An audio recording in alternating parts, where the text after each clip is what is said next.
Unique people leading unique lives shape and inform Iowa City. This community is enhanced by these women and men who live in our midst, working, teaching, creating. Welcome to a series of conversations with people who have stories to tell.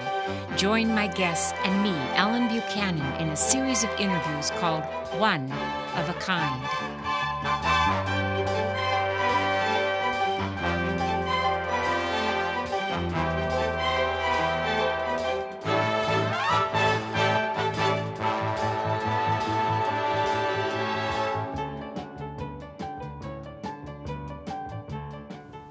My guest on One of a Kind is the well-known and well-loved Melanie Haupert. As a vital member of our community, Melanie is an extraordinary volunteer. Mention a service organization, and she's been involved. The Ronald McDonald House, Hospice, Project Green, Adopt-A-Bed. But her true passion, aside from her family, is helping the young and the not so young, one at a time. Over the years, Melanie mentored and aided a large Laotian family. In summers, housed Spanish students, assisted elderly folks, nurtured men and women who were dying, and reached out to individuals who needed a helping hand. She's been an active member of St. Andrew Presbyterian Church, a volunteer at university hospitals, the first chair of the Mercy Hospital Festival of Trees, and co-chair of the Project Green Sale. For 10 years, Melanie managed Main Street Place in West Branch, an elderly housing complex that she and her husband built. Besides her volunteer work, Melanie is an accomplished calligrapher. For 30 years, she's been learning, teaching, creating calligraphy projects for university hospitals and other organizations. Her friends and family have been the fortunate recipients of her calligraphic invitations, cards, and wall hangings. A graduate of the University of Iowa, Melanie and her husband Bruce raised 2 children in Iowa City, Kelly and Chris, and they have 2 grandchildren, Cole and Emma. Welcome, Melanie, to One of a Kind. Thank you. I know your story begins in Chicago. You were born in 1940, and you ended up in Des Moines. You were raised in Des Moines. Tell me a little bit about your first family and what brought them from Chicago to Iowa. Well, it was a change of jobs for my father. We moved from Chicago to Fort Dodge, but I was only, I'm not even sure how old I was, about a year and a half. And we lived there for just a short time, and I don't think my mother ever really liked the community that well or felt at home. Mm-hmm. And so when I was just a little older, not quite 3, my parents moved to Des Moines, and that's where we lived while I was with my parents. And what did your father, what was his profession and your mother's interest? He was with Bankers Life Insurance, which now is Principal Insurance in Des Moines. Before that, he sold Oriental rugs. He was head of the Oriental rug department at Marshall Fields, and there was a Richardson's carpeting or rug store in downtown Chicago, and they did Oriental rugs, and he was in charge of the Oriental rugs there. But now he sang in a men's group, a quartet. Mm-hmm. What was that? He was always on the stage and always entertaining, and when he was a young man, he used to travel with Chautauqua. And he was traveling with Chautauqua and he met my mother. Then he always entertained. He was a Shriner, and they used to do a lot of, they do blackface he played the bones and he sang, and he was a member of a quartet. Mm-hmm. The quartet used to entertain at the Princess Theater. Ralph Bellamy was there at the same time, and my father used to talk about his association with him. So they called him the roving tenor, and he was just a great entertainer. Always was playing the piano, was the life of every party. And now your grandmother that I've heard you speak of before, this was your maternal grandmother? My mother's mother. And she had an influence on you. Oh, yes. I think she lived to be nearly 100. She was a woman who was, she worked as a private nurse. She, as a young woman, she was a farm wife, raised 6 children. But then in her older years, after she had training, she worked as a private nurse and took care of the elderly in their home. This was at a time when I think usually private nurses were often called in when someone needed help, but hospice was not something that was involved in those days, I don't think. We never heard of it anyway. So I remember her telling me when she was quite old and working as a nurse taking care of an older lady, she said, you know, I can always find someone older than me to take care of. And she did. She worked as a nurse until she was, I think, almost 80. So. And didn't you tell me that she was in her 90s and she was still tending people older than she was, or maybe younger? Yeah, I don't know if after she was in her 90s, if she actually worked as a nurse. But she was always so bright and so interested in other people. And she was a wonderfully youthful person mentally and never felt sorry for herself, kind of went about her business. But she did like to take care of other people. That was her main thing. I see a pattern emerging from this, this grandmother. And you have a older sister who lives in Des Moines and a brother. And your brother became ill when you were just a young girl, but he was in, was it junior high? He was in about 9th grade, and he's 9 years older than I am, so I was in grade school, quite small. They diagnosed him at first as with mental retardation in 9th grade after all this time, and he was sent to Glenwood. He was there for a full year under really very sad circumstances when a physician who was doing his fellowship in psychiatry started testing all of the people who were there and found my brother and said, this boy does not belong here. So he was removed from Glenwood and sent to Clarinda, and that's where he then stayed for several years. That must have been very hard on your family at that time, because mental illness was not talked about. From Clarinda, he was brought back to the Polk County home in Des Moines, and my father used to go visit the Polk County home. He used to take cigarettes to the people who worked there so that they would watch after my brother and make sure that he wasn't harmed. It was kind of a scary place in those days. And you still see him now? My sister and I go visit him, and he's back in Clarinda. Clarinda is a whole new place these days. Why is that? It's been renovated physically, and the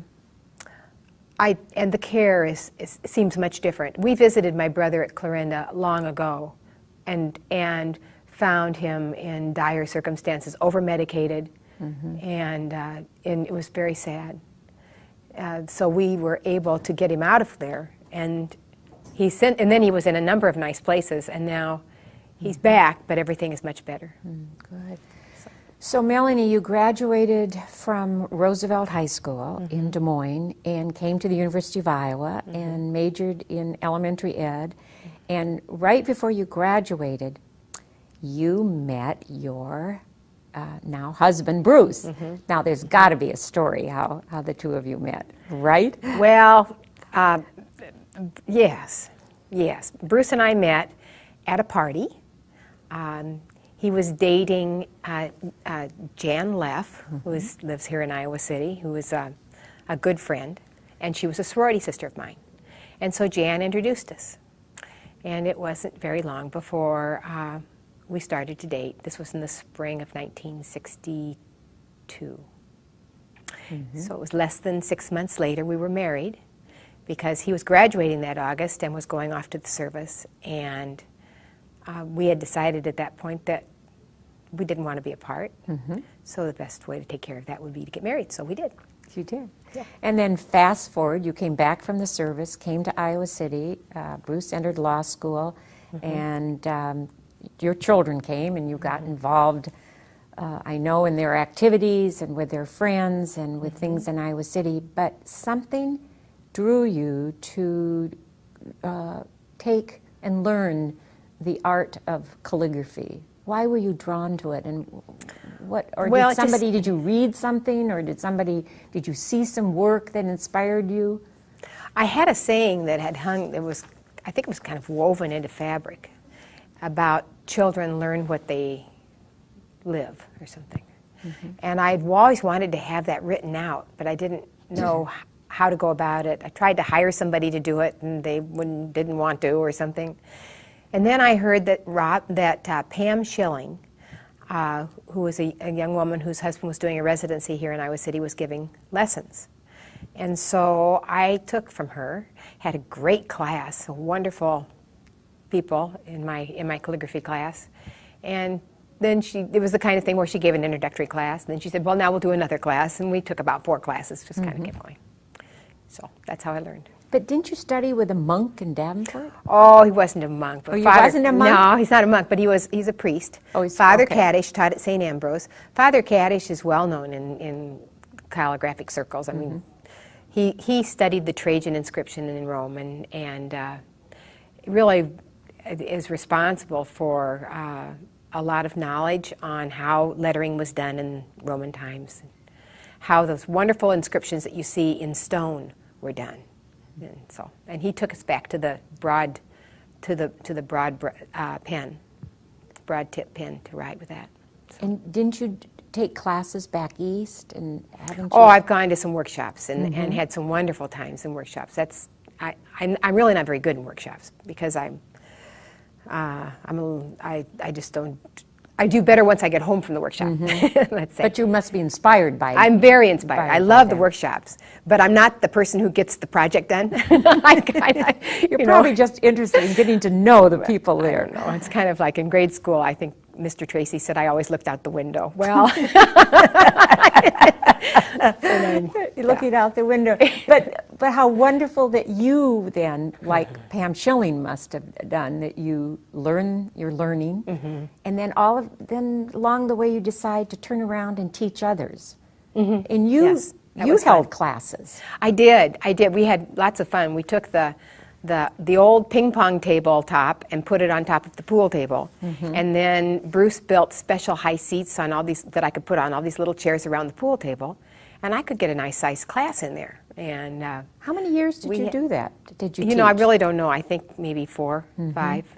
Was that important in the process of? I think when you teach someone else, it forces you to take something apart and learn a lot yourself. Yeah, no, I liked that teaching part. It became kind of burdensome after a while.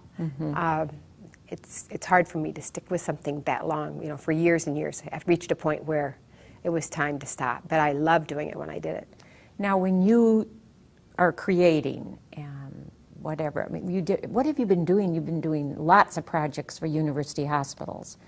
What have those been? Oh, in the old days, I did.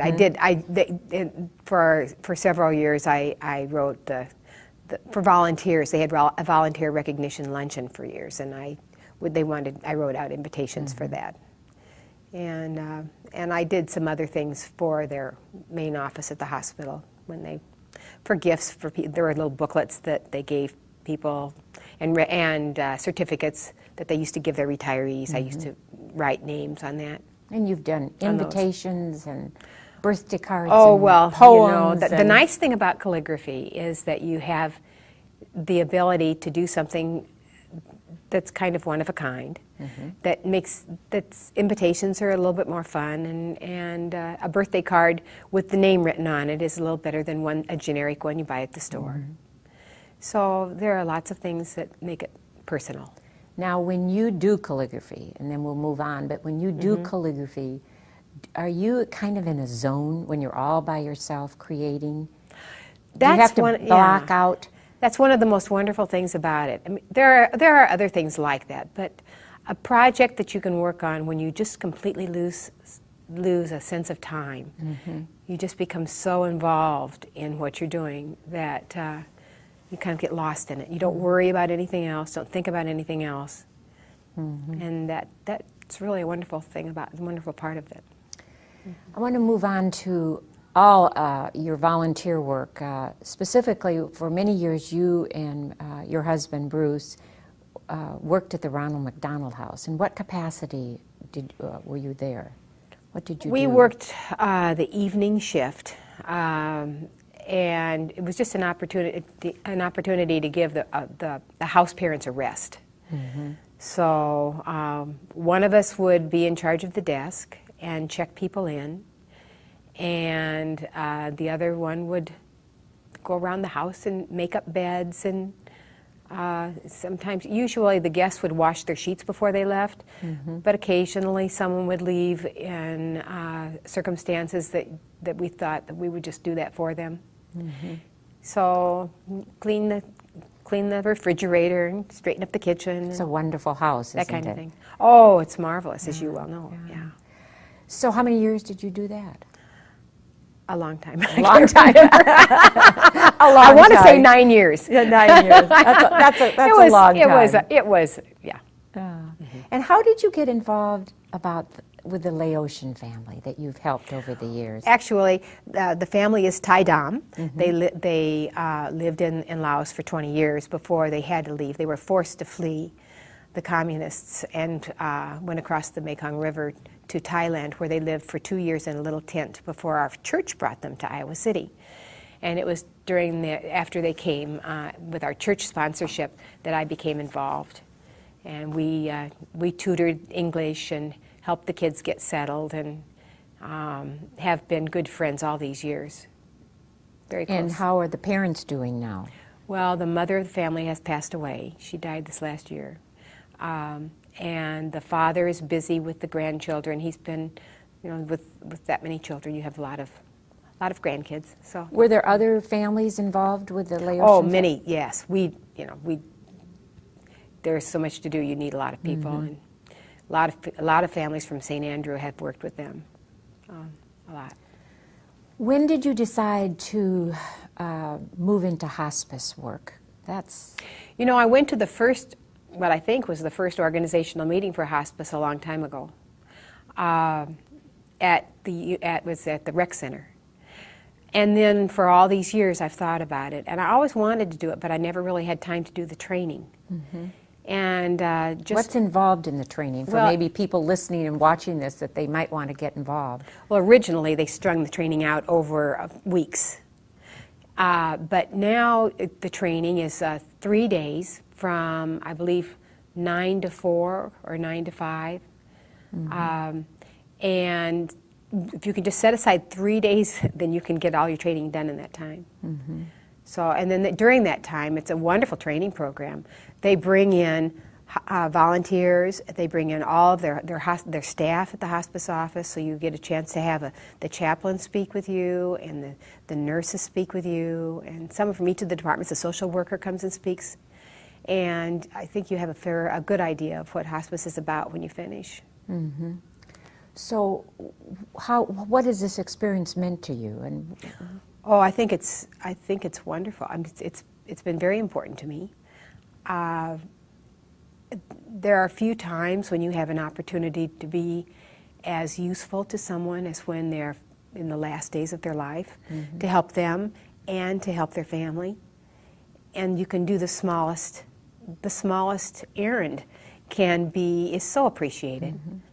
So, give me an example of when you take on someone who is in the last stages mm-hmm. of their life.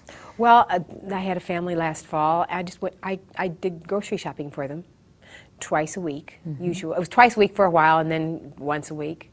And then I took the patient over to University Hospital for some meetings that he had over there.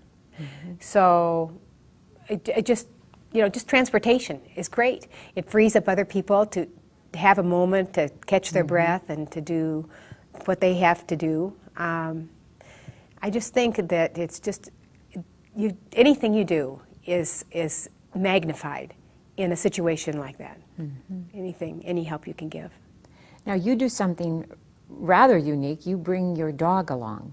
Oh, I do. Not always. But not always? But not always. Plus, there are some people that don't appreciate it as much as others. You must know who likes dogs and who I'm doesn't. Visiting a lady now and taking Dinah, and Diana's she just loves to see people. She's tickled pink to go greet somebody. And it's a dog or an animal brings out something in us from our childhood, I think. It's just they hit a chord. And Dinah loves to take part. It's lots of fun, yeah. Didn't you organize, or someone organized in your neighborhood, kind of a helping someone who was ill and dying? Well, yes, we had a neighbor who was terminally ill and was alone, and so we got together and took meals to him, and we broke up into committees. We had the two people that went in the morning. One fed the cat, one let the cat out, or no, didn't let the cat out. Fed the cat and changed the litter box, and then someone else came in and. One day I was there visiting. We took turns, just kind of, it wasn't written down, but we just would drop by and visit. I was there with this friend one time, and a neighbor came by, and she had because his appetite was waning, she had found a melon that was just wonderful, and she had taken a little ball scooper and scooped 4 melon balls, and that was her gift to him that day, because he didn't really want to eat a lot, but it was such a precious gift. And so that's the kind of things that happen when you are able to get together and do those things. You took an aging studies program, didn't you, at the university? Was that kind of an impetus to do what you're doing now with older people? You you really are drawn to people who are older. I'm drawn to kids, and I'm drawn to people who are older, and I like the people in between too. Yeah, I know you do, but I do. But why do you think that? Why do you? Well, I just love older. I just love what the wisdom of age brings to people, and I've almost always had an older friend, and always I feel selfish. I take so much from that relationship, but I think that the Aging Studies program came from my interest in older folks, and rather than the other way around necessarily. It's just trying to understand us as we get older, as all of us age.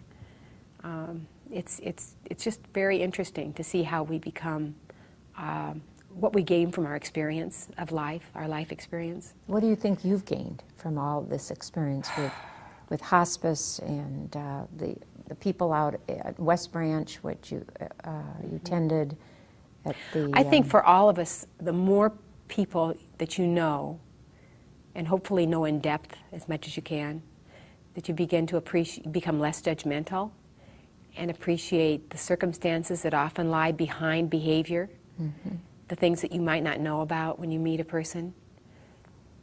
I think that's probably my lesson.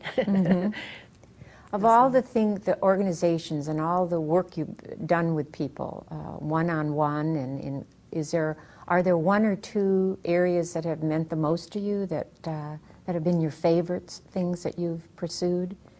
My happiest project was the Festival of Trees. And why? Because it was such a gift to the community. Such a happy time, and because the people who worked on it were so enthusiastic and so, they just all loved their jobs, and I mean, it was lots of fun, and people were not afraid to do a little more. I think about the girls at Heaven Sent in Coralville. They did our flowers and decorations for several of the years, and they absolutely knocked themselves out. And they went way beyond what you would expect. So. And for people who maybe have just moved here, what do the proceeds to the Festival of the Trees go to?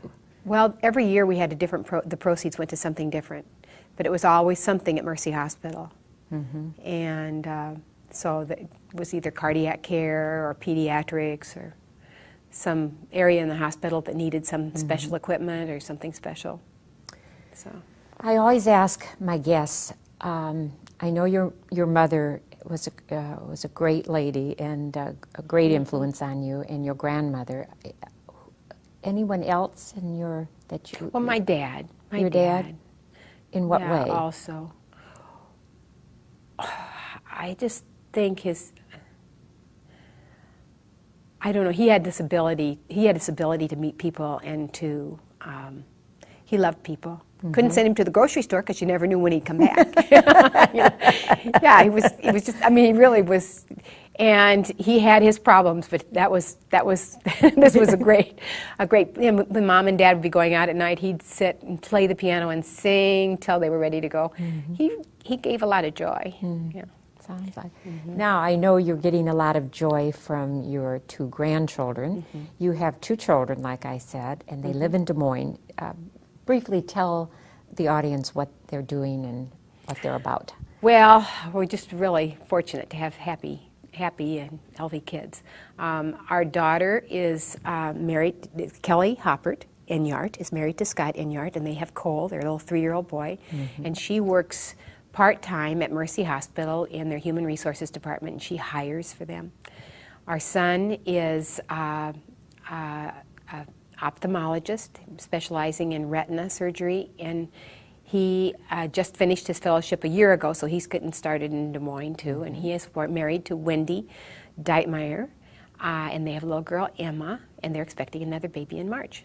And they're very happy. And you go every week. Yes. You drive to Des Moines and have time with them, which is wonderful for both sides. Oh, I'm so fortunate to be close enough to do that. It's great. Now, Melanie, we can't have your story without the part of you that loves gardening. And I know you've been involved with Project Green and the Adopt-A-Bed program, and you have a wonderful garden in your home, but you also did the hospice garden, and explain about that and your love of gardening too. Oh, well, I'll tell about the hospice garden. The hospice has an area in the Willow Creek Park right alongside the bike trail that's dedicated to hospice volunteers. And anyone who visits it will find that the names of the volunteers are each put on an individual brick, and that is inlaid in the plaza area of that area. And so we decided to try to. Project Green was wonderful enough to contribute the initial plants that we put in there, but we're continuing to add to it. We're going to have a daffodil planting on the 27th of October at 7:30 in the morning if it's light. I don't know if it's going to be light, but all the people are coming. And we planted some roses around the area this summer. And for people who don't, tell them how to get there. Oh, yes. To get to the garden. The best way to get, you go from Benton Street. The Willow Creek Park is located on Benton, and I can't remember the name of the other street, but it's right off of Benton. You can see it if you drive slowly. It's obvious where the park is if you drive down Benton Street. This is just before you get to Mormon Trek. The bike trail is relatively near Benton. So if you see, there's a what do you call the place in the park that's covered? A little canopy? Well, no, shelter? Shelter, yeah. Shelter. There's a park shelter there, thank you. There's a park shelter there, and if you go to the park shelter, you'll just follow the sidewalk down to the bike trail. It's easy to see. They can come and see it. Yeah. So, and gardening, is that a place for you to recharge your batteries, do you think? Oh, I think gardening is a wonderful chance to, in the solitude of your garden, it is to listen to the birds and to see the beauty of the flowers and to pull those weeds. I mean, it's marvelous. It's a little bit like calligraphy. It's another endeavor that takes you away from the hustle and bustle. It really does. Now, like many women, you wear many hats. You're a wife, a mother, a grandmother, a volunteer, an artist. What has been the biggest challenge as you go from one to the other for you individually? Time management. Time management. It's as you well know, I have a hard time. When I was younger, I used to take on everything because everything sounded like fun, and now I'd like to think that's something I've learned as I'm getting older, is that I cannot do everything, and so just trying to manage my days so that other people can count on me being where I say I'm going to be That's your at challenge. approximately the time I say I'm going to be there. Oh, don't change. Don't change. My last question is, what is your favorite thing about living in Iowa City, in the Coralville community? Oh, What do you love about this community? I just love the acceptance of people and differences, and the fact that I don't have to get dressed up to go downtown, and I can drive my truck in my jeans and my grubbies in the morning. It's great. I don't feel social pressure here. I feel free to be me, and that's so nice to live in a place like that. Well, on that note, I will say thank you very much for being a guest on One of a Kind. Thank you. My guest has been Melanie Haupert. For over 35 years, Melanie has lovingly and generously given to our community. She not only nurtures gardens and public spaces, but she nurtures the young and the not so young. Words used to describe my guest are enthusiastic, positive, creative, generous, and compassionate. Melanie Haupert is one of a kind.